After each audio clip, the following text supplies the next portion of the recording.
গাজায় মারা যাচ্ছে ইসরায়েলি সেনারা, ফিলিস্তিনি যোদ্ধাকে না পেয়ে শত গাজাবাসীকে হত্যা। যুদ্ধজাহাজ নিয়ে রাশিয়া চীনের ব্যাপক মহড়া, উদ্বেগে কেন আমেরিকা? বস্তির শহরে রাজকীয় বিয়ে নিয়ে কেন এত সমালোচনা, বিতর্ক, ক্ষোভ, কি বলছে মুম্বাইবাসী? আসসালামু আলাইকুম, দেখছিলেন Bangla vision world news headline. গাজার ধ্বংসস্তূপের মাঝেই ফিলিস্তিনি যোদ্ধাদের হাতে একের পর এক সেনা হারিয়ে বিপর্যস্ত বেপরোয়া হয়ে উঠেছে ইসরায়েল। শনিবারও 10 ইসরায়েলি সেনাকে হত্যা করেছে দিন দিন বিধ্বংসী হয়ে ওঠা ফিলিস্তিনি যোদ্ধারা। এর জেরে ফিলিস্তিনি যোদ্ধাদের খোঁজার নামে ইসরায়েলি সেনারা গাজার খান ইউনিসের সেফ জোনে হামলা চালিয়ে অন্তত 100 নিরীহ গাজাবাসীকে হত্যা করেছেন। টেক্সট রিপোর্টে আরো জানাচ্ছেন রিফাত জামান। গাজার ধ্বংসস্তূপের মাঝে এখন মারা যাচ্ছে ইসরায়েলি সেনারা। গেল প্রায় 10 মাস ধরে নৃশংস হামলা চালিয়ে যে গাজা নগরীকে ধ্বংস আর মৃত্যুর নগরীতে পরিণত করেছে ইসরায়েলি বাহিনী, এখন সেখানেই তাদেরকে হত্যা করা হচ্ছে।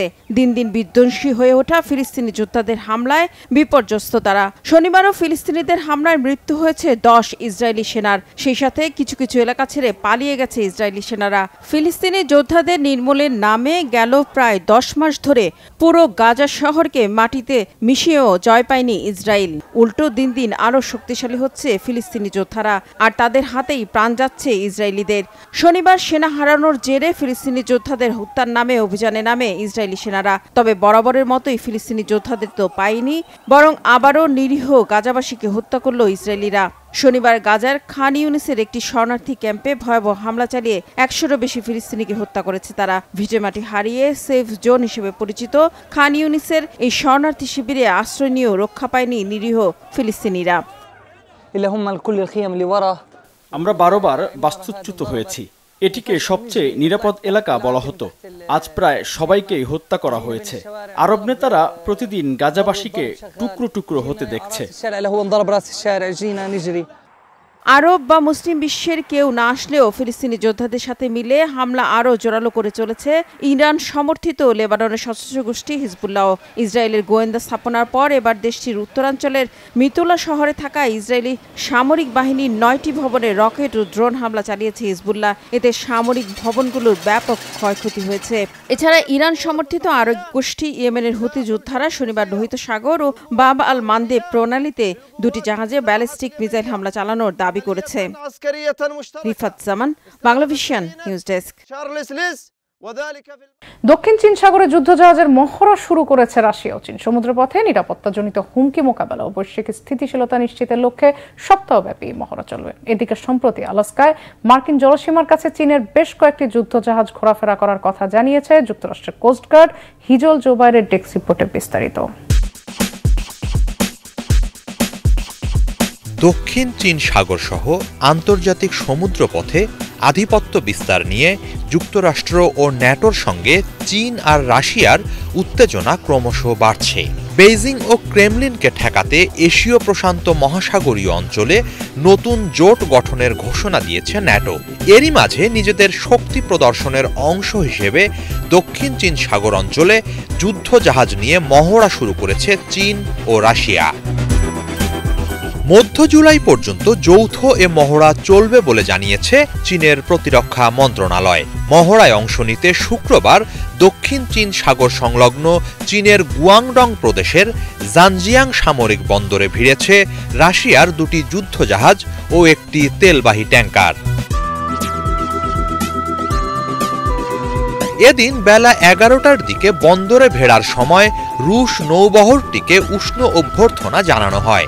এটিকে ব্যান্ড বাজিয়ে স্বাগত জানায় চীনা নৌবাহিনী।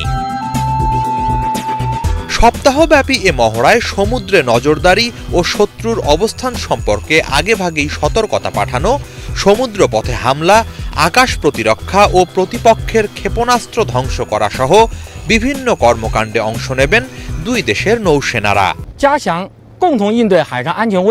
এই মহড়ার বিশেষ উদ্দেশ্য হল সমুদ্রপথে নিরাপত্তাজনিত হুমকি মোকাবেলা এবং বৈশ্বিক ও আঞ্চলিক স্থিতিশীলতা নিশ্চিতে যৌথ সক্ষমতা যাচাই করা। একই সাথে একটি বন্ধুত্বের নতুন যুগে প্রবেশ করা চীন ও রাশিয়ার মাঝে পারস্পরিক কৌশলগত সম্পর্ক আরও জোরদার করবে।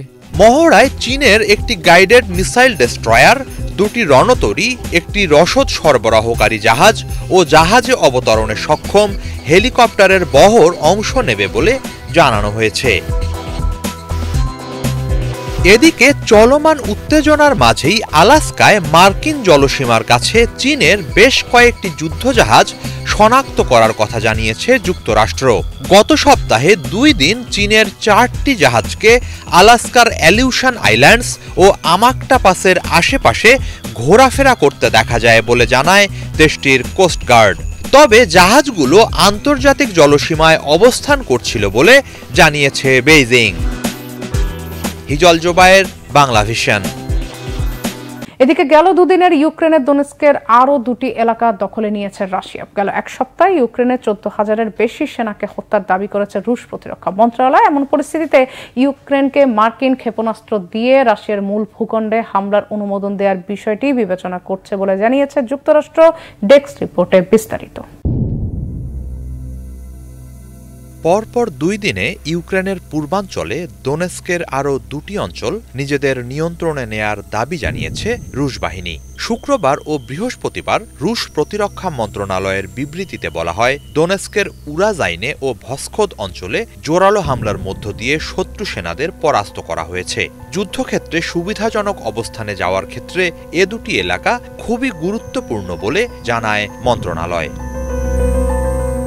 বিবৃতিতে বলা হয়, জাপোরিজিয়া ও দোনেস্ক পিপলস রিপাবলিকের সীমান্ত এলাকায় উরাজাইনের অবস্থান। ইউক্রেনে অভিযান শুরুর পর থেকেই এই অঞ্চলে ব্যাপক লড়াই চলছিল। অবশেষে পিছু হটতে বাধ্য হয়েছে ইউক্রেনীয় সেনারা। এদিকে শুক্রবার সাপ্তাহিক প্রতিবেদনে রাশিয়ার প্রতিরক্ষা মন্ত্রণালয় দাবি করে, গত এক সপ্তাহে যুদ্ধক্ষেত্রের বিভিন্ন ফ্রন্টের লড়াইয়ে ইউক্রেনের 14,000-এরও বেশি সেনার প্রাণহানি হয়েছে। এর মাঝে সবচেয়ে বেশি 4,380 ইউক্রেনীয় সেনার মৃত্যু হয়েছে দক্ষিণ রণাঙ্গনে।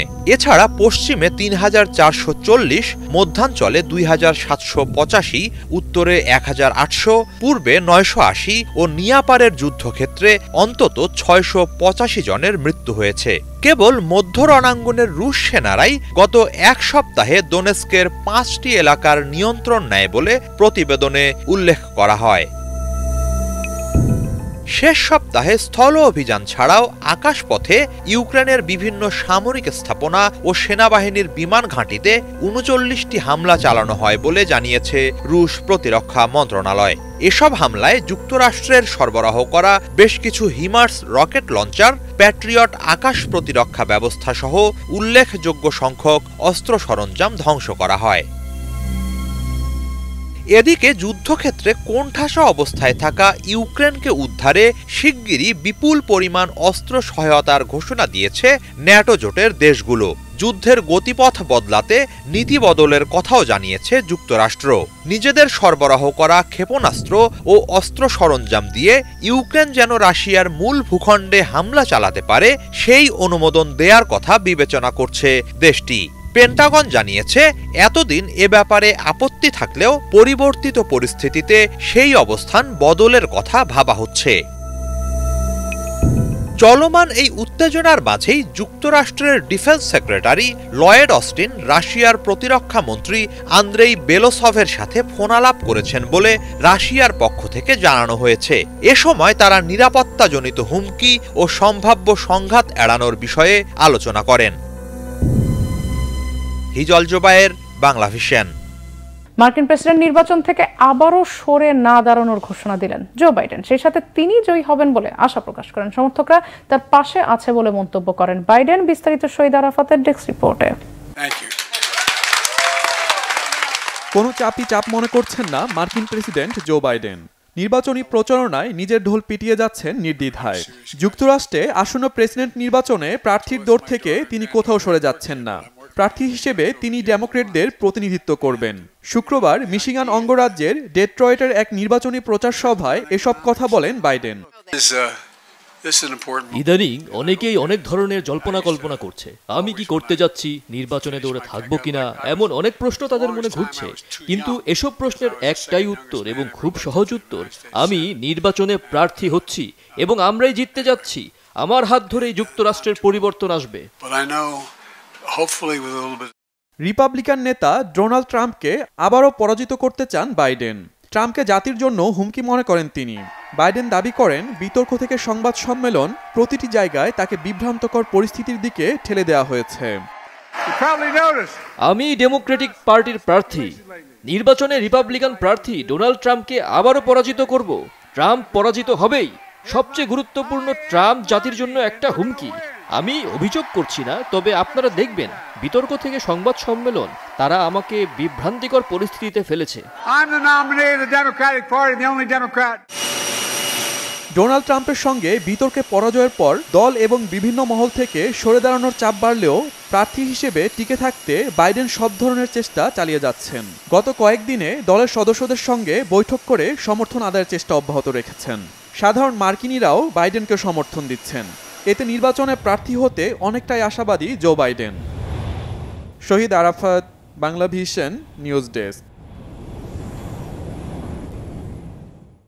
রাজাও নেই তাদের রাজ্য, তবে বিশ্বজুড়ে এখন ব্যবসায়ী ধনকুবেরদের রাজত্ব। এমনই এক সাম্রাজ্য ভারতের রিলায়েন্স। কয়েক মাস ধরে চলা প্রাক বিবাহ অনুষ্ঠানের পর অবশেষে বিয়ের পিঁড়িতে বসলেন রিলায়েন্সের মুকুটহীন সম্রাট মুকেশ আম্বানির ছোট ছেলে অনন্ত ও ফার্মাসিউটিক্যাল মুঘল বীরেন মার্চেন্টের কন্যা রাধিকা। চোখধাঁধানো আয়োজন, তারকাখচিত আসর আর পানির মতো খরচ, সবকিছু মিলে পুরো উপলক্ষটি হয়ে উঠেছে রূপকথার বিয়ে। তবে জনসংখ্যার বিচারে বিশ্বের অন্যতম বড় বস্তির শহর মুম্বাইয়ে এমন রাজকীয় আয়োজন কতটা মানানসই সেটা নিয়েও আছে প্রশ্নের অবকাশ। হাফিজুল ইসলামের ডেস্ক রিপোর্টে বিস্তারিত।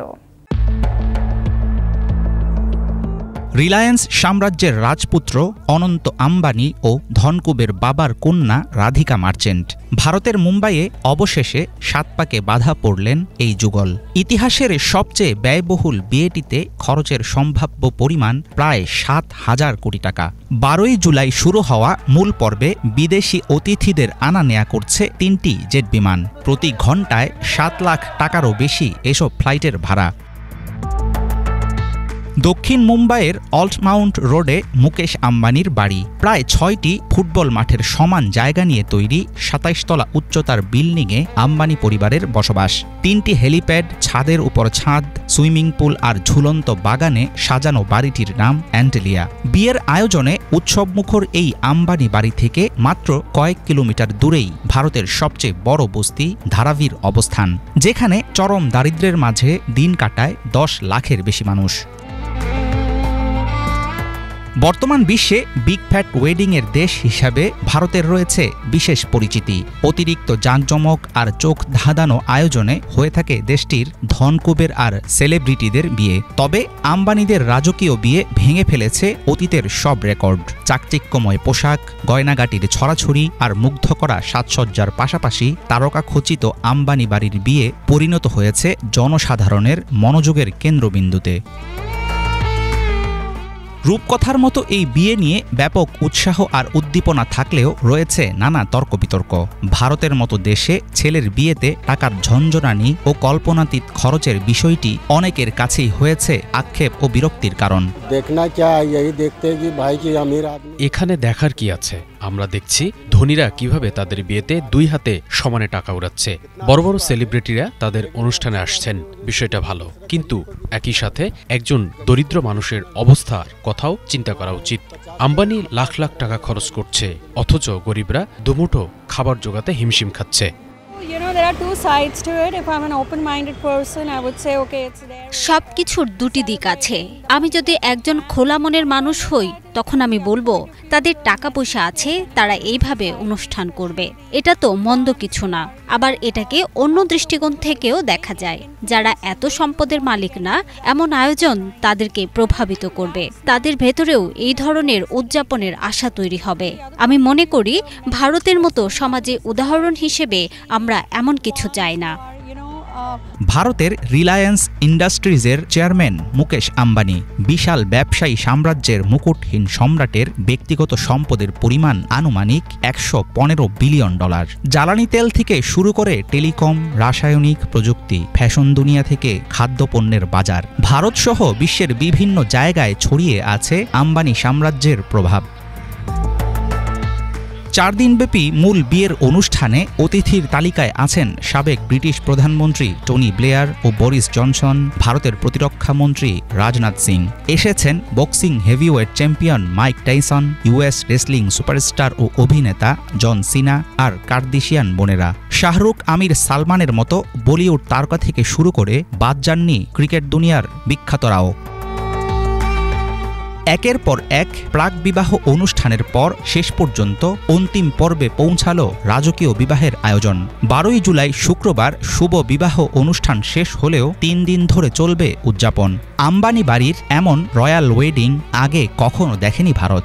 তবে তারকা খচিত এই বিয়ে যেন চোখে আঙুল দিয়ে দেখিয়ে দিল দেশটির ক্রমবর্ধমান ধনী গরিবের বৈষম্য।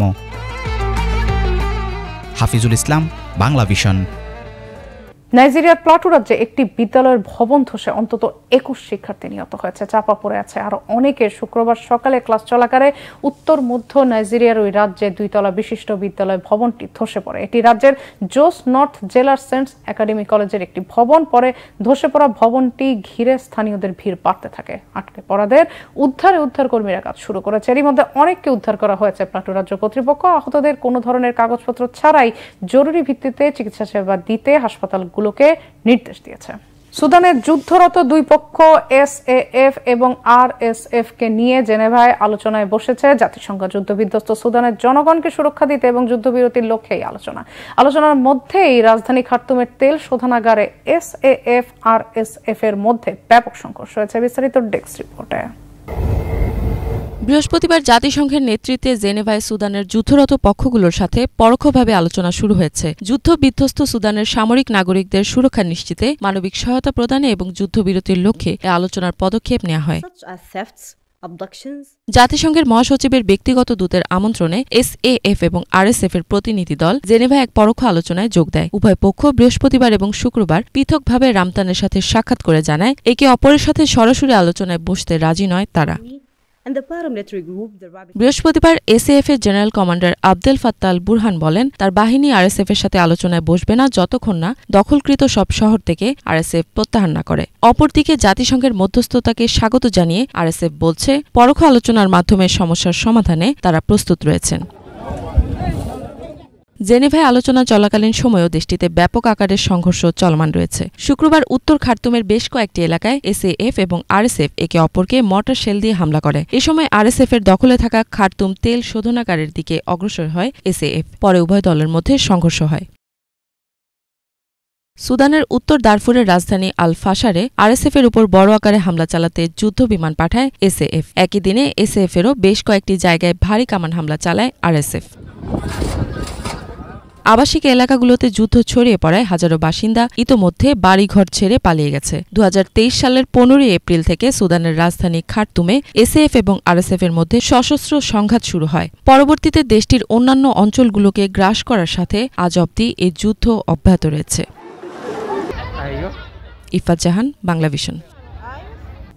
এই ছিল আজকের মতো, সাথে থাকায় ধন্যবাদ।